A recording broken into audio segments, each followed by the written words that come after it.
하나님, 이 시간 우리가 시편 21편의 말씀을 통해 은혜를 받고자 합니다. 우리의 영적인 눈과 귀가 열리게 하시고 하나님의 그 귀한 사랑을 발견하고 감사하는 시간이 되며 성령께서 우리와 함께 하셔서 전하는 자와 듣는 자 우리 모두에게 큰 은혜를 베풀어 주옵소서. 예수님 이름으로 기도드립니다. 아멘. 네, 이제 저를 주목해 주시기 바랍니다. 시편은 그대로 시편, 시라는 말입니다. 시, 즉 문학 작품이지요. 문학 작품은 그것을 읽는 독자가 있습니다. 쓰는 사람만 있는 것이 아니라 반드시 그것을 또 보는 사람 있지요. 여러분, 그래서 이 중요한 요소가 무엇인가 하면 이런 문학 작품들은 그 시를 기록한 작가와 그리고 독자 사이에 공감이죠. 공감대가 형성이 되어야 그 시가 인정받고 또 읽히고 또 감동을 주는 것입니다. 다시 말하면 글을 쓰는 작가와 독자가 마음이 서로 하나가 되는 것이죠. 그래서 그걸 읽는 사람도 그 시를 기록한 당사자가 아니지만 그 마음이 이렇게 공감을 일으키고 마치 그 시를 적은 그 작가와 마음이 동일시되는 그런 것을 우리가 느낄 수가 있습니다. 오늘 이 시편 21편도 여러분 마찬가지입니다. 이 시편의 기록자는 바로 누구입니까? 다윗이지요. 다윗입니다. 그러면 이 다윗이 이 시를 기록했는데 오늘 본문을 보니까 여호와여 왕이 주의 힘으로 이렇게 쭉 나와 있지요. 오늘 이 시를 보면 본문에 왕이 등장합니다. 이 왕은 또 누구겠습니까? 당연히 다윗을 말하는 것입니다. 그러면 이 시에서 이렇게 여호와여 왕이 주의 힘으로 말미암아 기뻐하며 이렇게 말하는 화자라고 그러죠. 화자는 또 누구인가? 이 시를 기록한 다윗이겠죠. 여러분, 그렇다면 이제 우리가 이 시를 보면은 다윗이 자기를 두고 제3자가 되어서 여호와여 왕이, 다시 말하면 여호와여 다윗이 이렇게 말하고 있는 거지요. 다시 말하면 제가 여호와여 저기 임종철 임목사가 이런 이야기입니다. 여러분, 그래서 오늘 이 시는 다윗이 자기 자신을 객관화하여서 하나님 앞에 지금 세워두고 지금 말하고 간구하고 하나님 은혜를 기억하는 그런 시임을 알 수 있는 것이죠. 여러분, 그렇다면 왜 다윗은 시를 통해서 여호와여 제가 주의 힘으로 이렇게 하지 않고 왜 제3자가 되어서 여호와여 다윗이 주의 힘으로 말미암아 이렇게 글을 적었을까요? 그것은 우리 모두가 그런 동일한 입장으로 제3자가 되어서 내 인생을 내가 보는 것이 아니라 내 인생을 내가 제3자가 되어서 내 인생을 바라보면서 주님이 나에게 어떤 존재이고 무엇을 행하셨고 무엇을 하실 수 있는지 무슨 은혜를 주실 것인지 그것을 생각해보라. 바로 그런 의미로 다윗은 이렇게 시를 기록을 한 것입니다. 여러분, 그러므로 우리는 이 시편을 통해서 다윗은 과연 무엇을 알고 있으며 무엇을 깨닫고 있으며 그리고 무엇을 기도하고 있는지 이것을 함께 살펴보면서 올 한 해를 하나님에 대한 기대와 소망으로 시작하고자 합니다. 아멘. 이 시편은 우리가 앞에 있는 바로 이 시편 20편 이 두 개와 함께 짝을 이룹니다. 그래서 시편 20편과 21편은 서로 하나의 쌍을 이루는데 앞에 20편은 무엇인가 하면은 전쟁터에 나갈 때 출정식에 우리가 노래하던 출정시고 이 시편 21편은 무엇인가 하면은 이제 전쟁에서 승리하고 돌아왔을 때 개선식 때 바로 불렀던 그 시요, 그 음악이다. 우리가 그렇게 알고 있습니다. 여러분, 왕이 전쟁터에 갔어요. 당연히 다른 나라에 침입이 있고 또 전쟁을 해야 될 상황입니다. 그러면 왕이 군사들을 이끌고 백성들을 이끌고 전쟁터에 나갔다면 당연히 온 백성들은 승전보를 기대를 하겠지요. 그런데 만약 여러분 전쟁에 지면 큰 낭패겠죠. 사람들이 죽는 것은 자치하고 잘못하면 그 나라 민족의 존폐마저 흔들리는 그런 상황입니다.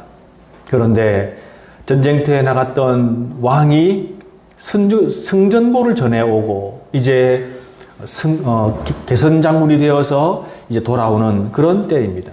그러면 물론 전쟁터에서 수고한 많은 병사들도 칭송을 받겠지만 사실은 가장 큰 영광과 칭송을 받는 것이 바로 왕이지요. 그래서 백성들은 왕을 칭송을 합니다. 그런데 오늘 이 시편을 한번 보십시오. 우리가 보았던 시편에 왕에 대한 칭송이 거의 들어있지가 않습니다. 다윗은 전쟁에서 승리하고 돌아오는 자신을 향해서 백성들이 칭송하기를 바라지 않았던 것이지요. 다윗은 지금 누구에 대해서 말하고 있습니까? 하나님에 대해서 말하고 있습니다. 여러분, 다윗은 전쟁터에서 실제 피를 흘리고 땀을 흘리고 죽을 고비를 넘겨가면서 실제 전쟁한 사람입니다. 그런데 그 이후에 승리를 거둔 후에 그는 자신이 그 승리에 대한 영광을 받는 것을 원하지 않았어요. 오로지 하나님께 다 영광을 돌렸지요. 그것은 무엇 때문입니까? 그의 인생 배후에서 그가 승리하게 하신 분이 바로 하나님이라는 사실을 그는 분명히 알았기 때문입니다. 우리가 어떤 일이 잘 되어서 정말로 일이 잘 되고 내가 성공했는데도 불구하고 이 모든 성공은 내 것이 아니라 하나님의 은혜다라고 고백하는 것과 똑같은 것이지요.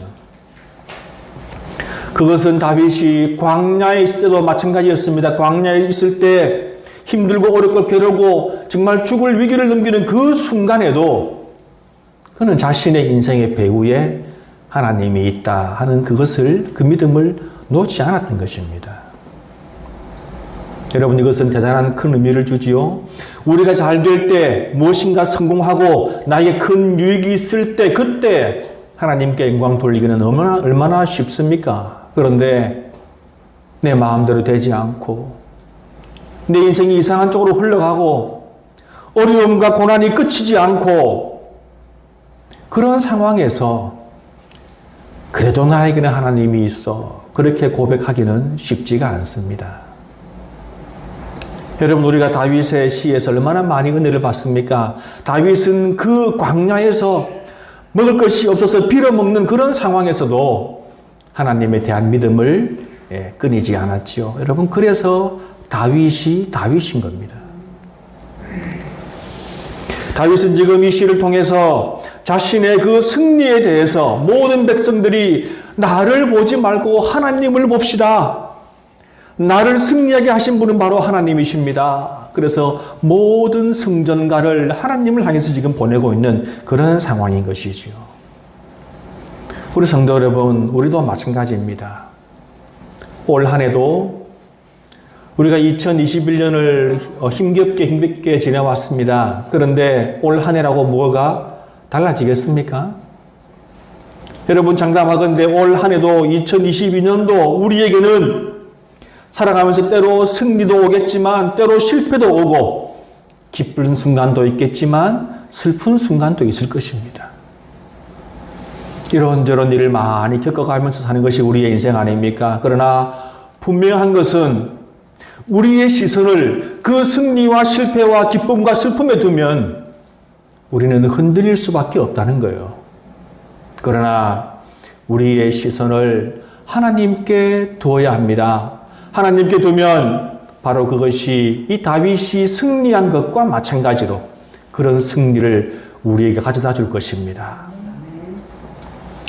오늘 본문을 통해서 다윗은, 여러분, 이 본문을 잘 보면 참 그런 생각이 들어요. 야, 참 저 사람 이 마음에 그걸 뭐라고 하죠? 배짱인가? 예. 아주 든든한, 쉽게 말하면 느긋한 그런 마음이 있어요. 우리처럼 조바심을 가지지 않고 정말로 얼마나 풍성한 마음, 느긋한 마음, 든든한 마음이 있는지 몰라요. 절대 흔들리지 않는 마음.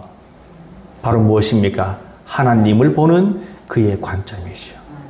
여러분, 과연 이 다윗이 바라보는 하나님은 어떤 분이신가? 여러분, 우리 기독교 신앙에서 여러분 이것이 얼마나 중요한지 모릅니다. 하나님이 어떤 분이신가? 여러분, 그걸 모르면 우리 기독교 신앙을 거의 모르는 거라고 볼 수 있겠죠. 반면에 하나님이 누구이신가, 하나님이 어떤 분이신가를 알면 우리의 신앙이 모두가 완성된 것이나 마찬가지입니다. 여러분, 이 말을 달리하면 하나님이 어떤 분이신가 이 말을 달리하면 우리가 하나님께 무엇을 기대할 수 있는가? 바로 그런 말이 됩니다. 여러분, 어떤 사람들은 이야기합니다. 하나님께 뭔가 자꾸 받으려고만 하지 마라. 기대하지 말고 뭔가 하나님께 보답을 해야 안 되나? 여러분, 우리 인간들이 하나님께 뭘 드리겠습니까? 우리가 드릴 것은 딱 한 가지입니다. 찬양, 찬송, 영광을 올리는 것. 그리고 오늘 본문에서 이제 우리가 앞으로 봐야 할 것, 바로 이것입니다. 여러분, 무엇인가를 줄 수 있는 사람은 무엇인가 더 강한 분입니다. 어린아이가 부모님께 의지합니다. 갓난아기는 부모를 위해서 아무것도 하지 않아요. 그러나 부모는 아이를 보고 기뻐하지요. 마찬가지입니다. 여러분, 우리가 주님께 무엇을 기대해야 하는가? 그것을 우리가 오늘 이 다윗이 바라보는 하나님을 통해서 우리가 발견할 수가 있는 것입니다. 오늘 보면은 이 다윗은 그가 개선 장군이 되어서 돌아오는 그 길에서 수많은 백성들이 그를 맞아서 손에 종려나무 가지를 들고 흔들며 왕께 찬양할 때에, 그 승리를 기뻐하며 왕을 칭송할 때에 그 현장에서 그는 이렇게 말을 합니다. 여호와여, 왕이 주의 힘으로 말미암아 기뻐하며 주의 구원으로 말미암아 크게 즐거워합니다.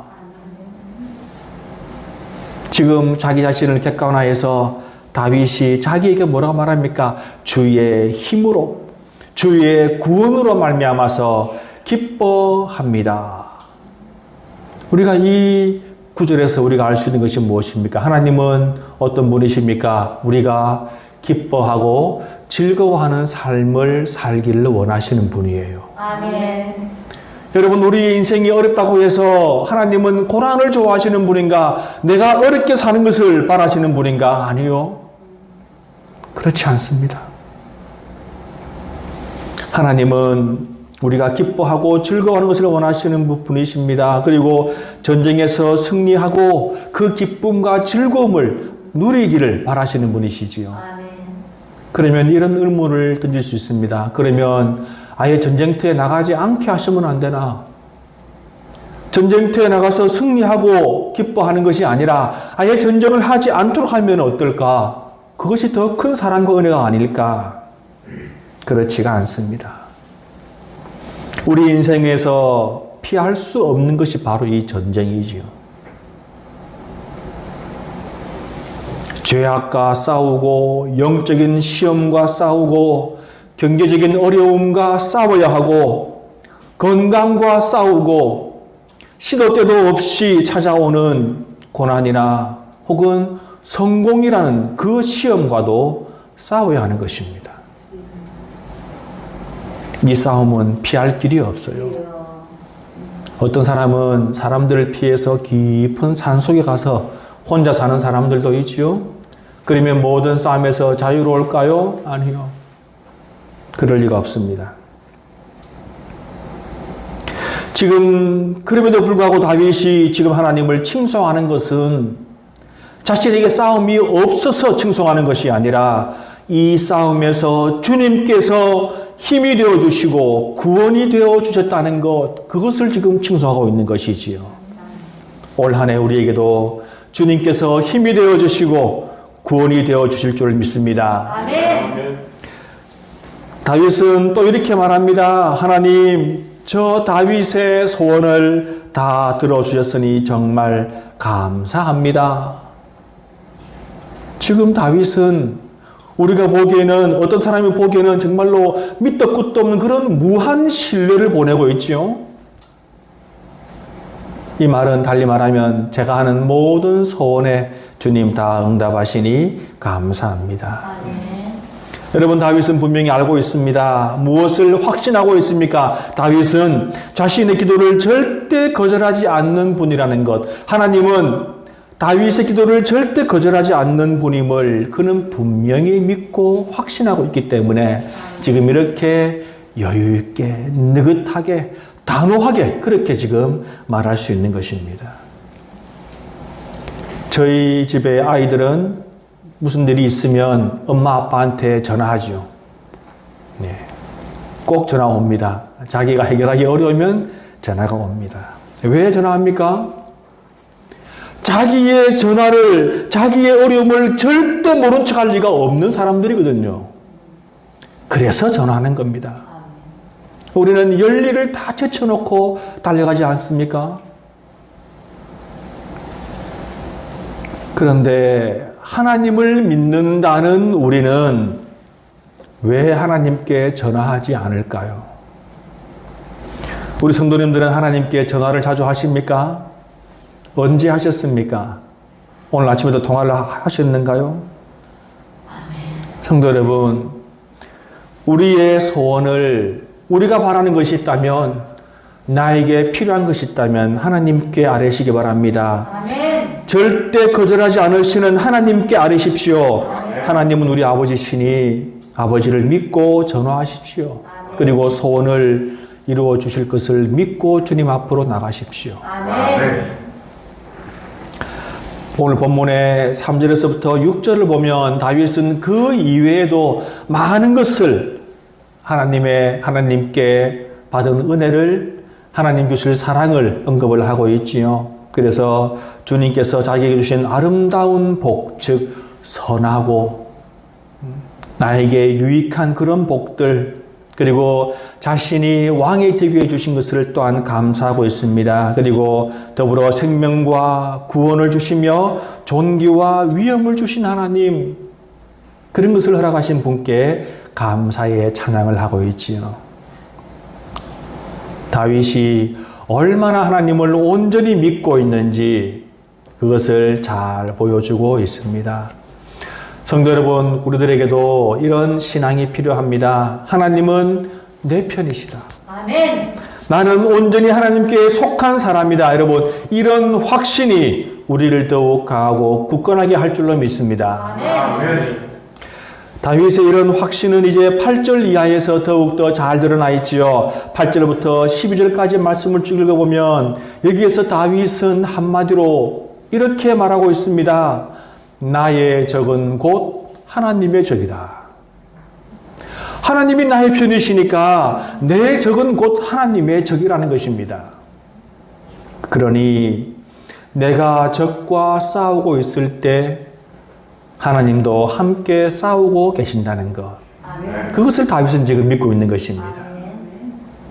여러분, 그러니까 나와 싸우는 적은 또 누구를 상대해야 돼요? 하나님을 상대해야 되는 거예요. 얼마나 힘들겠습니까? 하나님을 상대로 싸우려고 하면. 여러분, 그런 믿음이 필요합니다. 그런 확신이 필요해요. 아멘. 하나님이 내 편이시니 내가 상대하는 그 어떤 적은 하나님도 함께 싸워주시는 것, 그것을 우리가 기억해야 하는 것입니다. 우리가 온 힘을 다해서 어떤 어려움과 싸우고 있을 때 하나님은 멀찌감치서 팔짱을 끼고 구경하시는 분이 아니십니다. 정말 애타는 마음으로 우리를 도우며 힘을 주시기 위해 애쓰고 계심을 믿으시기 바랍니다. 아멘. 우리가 오늘 읽었던 주보의 칼럼을 여러분 기억하십니까? 싸움은 우리가 싸워야 합니다. 아멘. 그러나 주님께서 우리에게 힘 주시고 용기 주시고 격려하십니다. 저는 안 싸울 테니까 하나님 싸워 주십시오. 그것이 아니라 싸움은 우리가 싸워야 합니다. 아멘.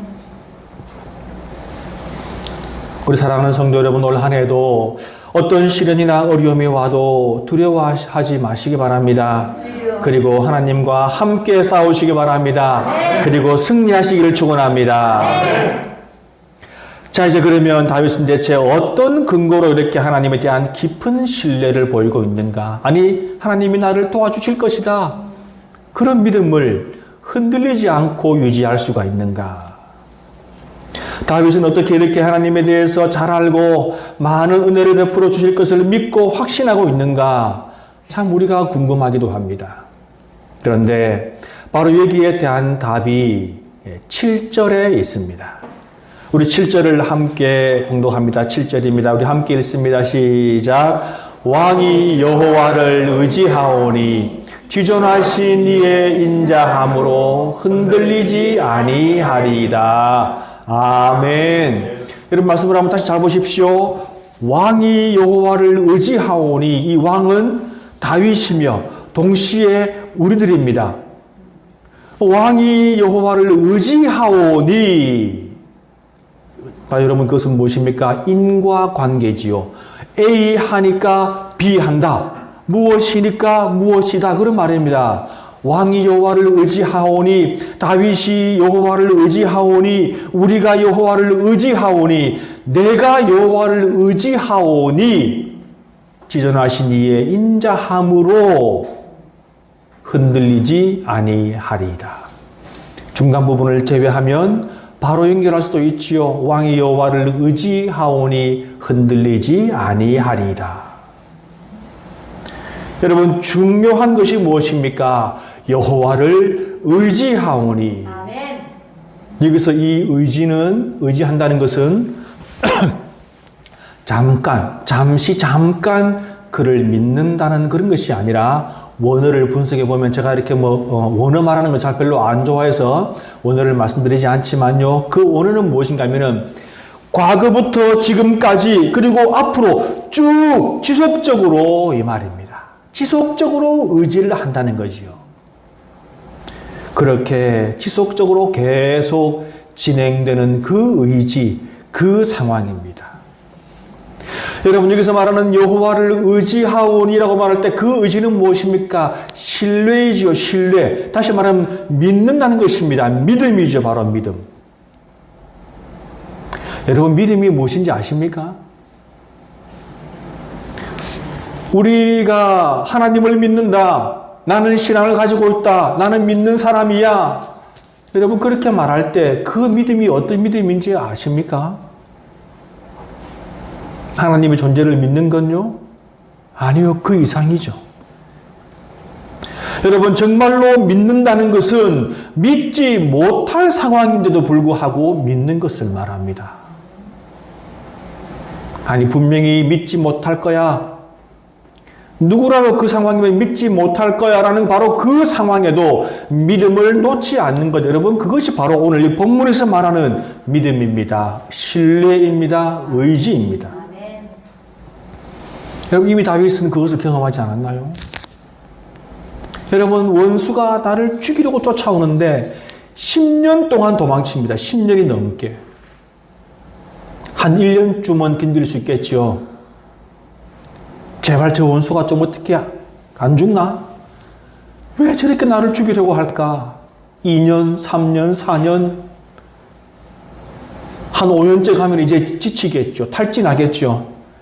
도저히 못 참겠다. 하나님이 계시면 이런 상황이 올까? 정말 하나님 계신가?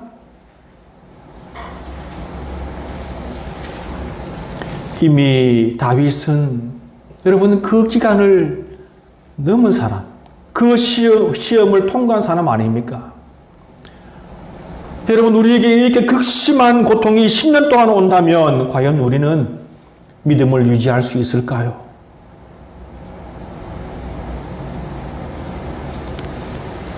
그는 그런 상황 가운데서도 하나님을 향한 신뢰를 버리지 않았습니다. 그래서 다윗인 것입니다. 그래서 다윗이 존재하는 것이죠. 여러분 진정한 신뢰는 신뢰할 수 없는 상황 가운데도 신뢰하는 것, 바로 그것입니다. 여러분 그리고 이것은 하나님과의 우리와의 관계로 정말 잘 정리가 되지요. 오늘 본문 아까 보았던 그 7절을 보면 왕이 여호와를 의지하오니 지존하신 이의 인자함으로, 여러분 여기에서 이제 중요한 원리가 발견됩니다. 우리와 하나님과의 관계는 어떤 관계입니까? 우리가 하나님을 의지할 때, 믿을 때에, 신뢰할 때 하나님의 인자하심이 우리에게 온다는 것입니다. 여러분 이것을 잘 기억해야 됩니다. 우리가 하나님을 의지할 때, 믿지 못할 상황에도 믿을 때 하나님의 인자함이 우리에게 오는 것이지요. 아멘. 여러분, 우리가 이 예를 잘 알고 있습니다. 우리가 보았던 출애굽기의 광야 생활. 3일 길을 갔는데 물이 없어요. 어려운 상황이 분명합니다. 하나님이 계신다면 왜 우리에게 물을 안 줄까? 불신이 생깁니다. 원망이 생깁니다. 불평이 생깁니다. 그러자 그들은 불평을 하지요. 원망을 합니다. 믿지 못할 상황에 믿지 않았어요. 여러분, 그것이 우리들입니다. 인간들입니다. 주님은 무엇을 원하십니까? 그런 상황에서 우리가 진정 그런 상황에서라도 우리의 믿음을 지킬 것을 원하시지요. 여러분, 단지 하나, 주님은 우리에게 그것을 원하시는 것입니다. 여러분, 우리가 대단히 막 유능한 훌륭한 믿음의 사람이 되어서 책도 쓰고 글도 쓰고 많은 사람을 1000명씩 전도하고 그런 대단한 것을 원하시는 것이 아니라 그런 어려운 상황에서라도 믿음을 놓지 않는 것. 아브라함에게 네 아들을 바치라. 그것은 믿지 못할 상황이지요. 아니, 하나님이. 그러나 아브라함은 믿음을 놓지 않았어요. 하나님이 내 이 아들을 통해서 많은 백성의 아버지가 되게 하신다는데 주님이 어떤 우리가 알지 못하는 그런 조치를 취해놓지 않았을까? 주님은 그런 분이 아니시. 그렇게 믿고 나갔을 때 그가 믿음의 조상이 되었습니다. 여러분, 그렇습니다. 우리가 하나님을 의지할 때 하나님은 우리에게 그 인자하심을 드러내는 분이신 것입니다. 그러므로 다시 말하면요, 우리가 하나님을 의지하는 것을, 믿는 것을, 신뢰하는 것을 그만두지 않는 이상 우리를 향한 하나님의 인자하심도 끊어질 리가 없다는 것입니다. 왜요? 하나님은 그것을 약속하셨거든요. 그리고 하나님의 성품이, 하나님의 속성이 그러시기 때문입니다. 그러므로 우리가 하나님을 의지하고 믿을 때에 하나님이 나를 정말 사랑하시는가, 나를 돌아보시는가, 그런 의심 전혀 안 하셔도 괜찮습니다. 다윗은 자신이 하나님을 의지하는 한 하나님이 자신을 지켜주시고 승리하게 하시고 환난 가운데 건져주시려는 것을 확신하며 살았던 사람입니다. 그래서 아무 의심 없이 주님은 나를 지켜주시는 분이야. 그래서 그가 어디 있든지 그는 그 절망적인 상황을 이기고 극복할 수 있었겠지요. 아멘. 우리가 자주 예를 드는 야곱의 아들 요셉, 그도 마찬가지 아닙니까? 정말 사람이 갈 수 있는 가장 밑바닥 인생, 구렁텅 위에 굴러 떨어졌는데도 그는 하나님을 믿는 신뢰를 버리지 않았지요. 여러분, 그렇습니다. 우리가 하나님을 의지하는 이상 하나님의 인자하심이, 하나님의 긍휼과 자비와 사랑이 우리들에게 끊어질 리는 절대 없는 것, 바로 그것이 우리 믿음의 신앙의 원리인 것입니다. 여러분, 바로 이런 믿음이 사람의 인생을 강하게 하고 또 평화를 누리게 합니다. 여러분, 그것을 잘 기억하시기 바랍니다. 사도 바울이나 사도 요한 같은 그런 신앙의 선배들도 바로 그것을 믿고 확신했기 때문에 그 어려운 길을 묵묵히 걸어갔던 것입니다. 사랑하는 우리 성도 여러분, 우리 모두 올 한 해에 흔들리지 않는 삶을 살기를 진심으로 축원합니다. 그렇게 되기 위해서는 하나님의 인자하심이 우리를 향한 긍휼과 자비와 사랑이 더욱 필요하겠지요. 하나님은 하나님을 의지하면 의지할수록, 많이 의지하면 많이 의지할수록 더욱더 강하게 우리를 붙들어 주시는 분이심을 기억하시기 바랍니다. 하나님을 믿으십시오. 그리고 의지하십시오. 하나님께서 흔들리지 않게 우리를 굳건한 반석 위에 세워주실 것입니다. 그런 2022년 한 해가 되기를 주님의 이름으로 축원합니다.